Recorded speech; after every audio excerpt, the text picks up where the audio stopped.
नमस्कार साथियों, मैं डॉक्टर मुकेश गर्ग। जरा सोचिए में आपका हार्दिक स्वागत है।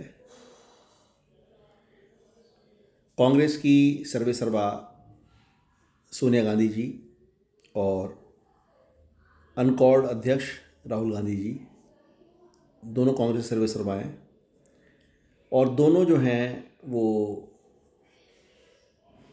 एसोसिएट जनरल लिमिटेड के केस में फंसे हुए हैं। उनके ऊपर कानूनी कार्रवाई चल रही है, अदालत के अंदर केस चल रहा है और उनके द्वारा जो नई कंपनी यंग इंडिया लिमिटेड बना के उसको अधिग्रहण किया गया एजीएल का, उससे संबंधित ईडी की एफआईआर भी दर्ज हो चुकी है उनके खिलाफ और अभी लेटेस्ट उनके खिलाफ जो है पुलिस ने भी एफआईआर दर्ज कर दी है।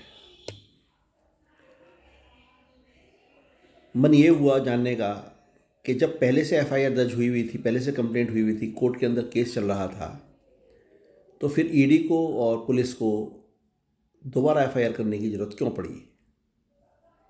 ऐसा शायद इसलिए हुआ कि ईडी की चार्जशीट में सोनिया गांधी जी नंबर 1 एक्यूज़ड हैं और राहुल गांधी जी नंबर 2 एक्यूज़ड हैं और बाकी उनके अलावा 6 लोग और एक्यूज़ड हैं, उनकी कंपनियां भी एक्यूज़ड हैं इसके अंदर।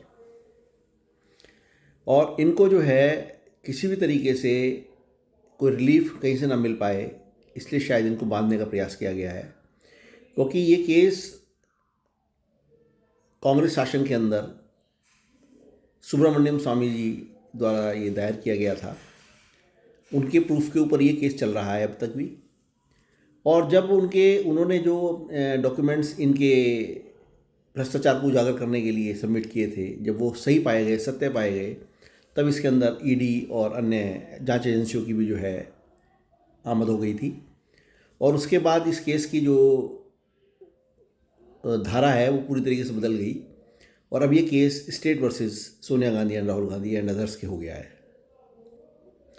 इसलिए सरकार ने इसको, जहाँ तक मैं समझता हूँ, किसी तरीके से भी केस सुब्रमण्यम स्वामी वापस ना ले लें और ये कंप्लेंट वापस होते ही केस ख़त्म हो जाएगा। इसलिए शायद ये ऐसा किया गया है कि दो जगह से इनके खिलाफ एफआईआर की गई है। एफआईआर किए जाने से खतरा जो है दोनों के ऊपर बहुत बढ़ गया है, गिरफ्तारी का।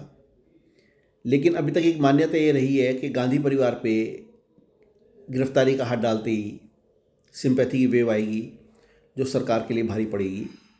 इसी डर से आज तक किसी ने भी गांधी परिवार के ऊपर हाथ डालने की हिम्मत नहीं की थी, क्योंकि 1970 की लहर में जब उसके बाद इंदिरा गांधी जी को कन्विक्शन हुआ था तो उनको जेल भेजने की गलती उस समय मोरारजी देसाई सरकार ने की थी और उसका खमियाजा उनको भुगतना पड़ा था कि मात्र 2.5 साल बाद इंदिरा गांधी की ज़बरदस्त वापसी हुई थी। लेकिन शायद ऐसा लगता है कि वर्तमान सरकार के दिमाग से ये भय ख़त्म हो गया है कि यदि सोनिया गांधी को, राहुल गांधी को अरेस्ट किया जाता है तो कोई सहानुभूति लहर चलेगी, क्योंकि इनके ईडी द्वारा बुलाए जाने पर बयान देने में कोई लहर नहीं हुई। इनको दोनों को जो है जमानत कराने के टाइम पे कोई लहर नहीं बनी। तो शायद इसलिए अब लगने लगा है कि कांग्रेस का गिरता पहरा है और सोनिया गांधी और राहुल गांधी के खिलाफ कोई सख्त कार्रवाई की जा सकती है।